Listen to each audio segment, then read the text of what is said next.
तर आज आपण माहिती करून घेऊ एका खूप महत्त्वाच्या गोष्टीबद्दल, ते म्हणजे इन्सुलिन. इन्सुलिन कोणाला माहिती आहे? इन्सुलिन काय, कुठे तयार होतं आपल्या शरीरामध्ये? पॅनक्रियाज. पॅनक्रियाज मध्ये बीटा सेल्स असतात. त्या काय करतात? आयलेटचं पॅनक्रियाजच्या सेल्स असतात, त्यामध्ये बीटा सेल्स हे इन्सुलिन तयार करतात. आणि दुसरं एक हार्मोन असतं पॅनक्रियाज तयार करते, त्याचं नाव असते ग्लुकॅगॉन. तर हे इन्सुलिनचं काम काय आहे? इन्सुलिन जेव्हा आपण काही खाल्लं की आपलं इंटेस्टाईनमधून एक हार्मोन रिलीज होतं, ग्लुकॅगॉन लाईक पेप्टाइड. तो काय करते? पॅनक्रियाटिक बीटा सेलला सिग्नल देतो की इन्सुलिन तयार करा. का? कारण आपण जेवल्यानंतर काही वेळानंतर शरीरातली साखर वाढते, ग्लुकोज वाढते. साखर जेव्हा वाढते, ती साखर कमी करण्यासाठी इन्सुलिन नावाचं हार्मोन कोण तयार करतं? हे स्वादुपिंड तयार करतं.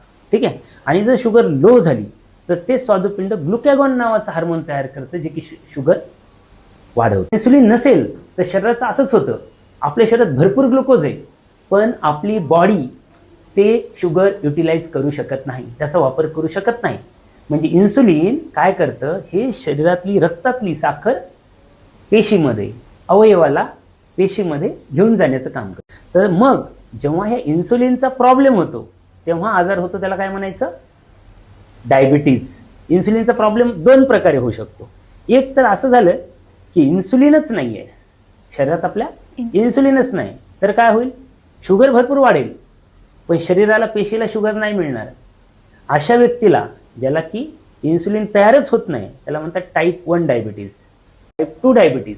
ह्याच्यामध्ये काय?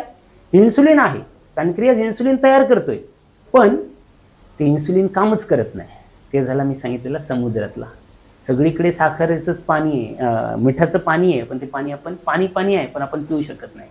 शुगर सगळीकडे, पण बॉडी युटिलाइज करू शकत नाही, कारण त्यांच्या बॉडीमध्ये रिसेप्टर्स वीक झालेत, रेझिस्टन्स. ह्याला काय म्हणायचं? Type 2 diabetes. म्हणजे इन्सुलिन रेझिस्टन्स झाला. इन्सुलिन आहे, पण इन्सुलिनचा रेझिस्टन्स झाला, हे झाला टाईप 2 डायबिटीज. आता लक्षात राहील तुम्हाला, टाईप 1 डायबिटीज सगळ्यांना इन्सुलिनशिवाय जगता येत नाही. टाईप 2 डायबिटीजमध्ये शुगर आहे, म्हणजे इन्सुलिन आहे, पण इन्सुलिन पाहिजे तेवढं शरीरावर काम करू शकत नाही, त्याचं रेझिस्टन्स झाले बॉडीला.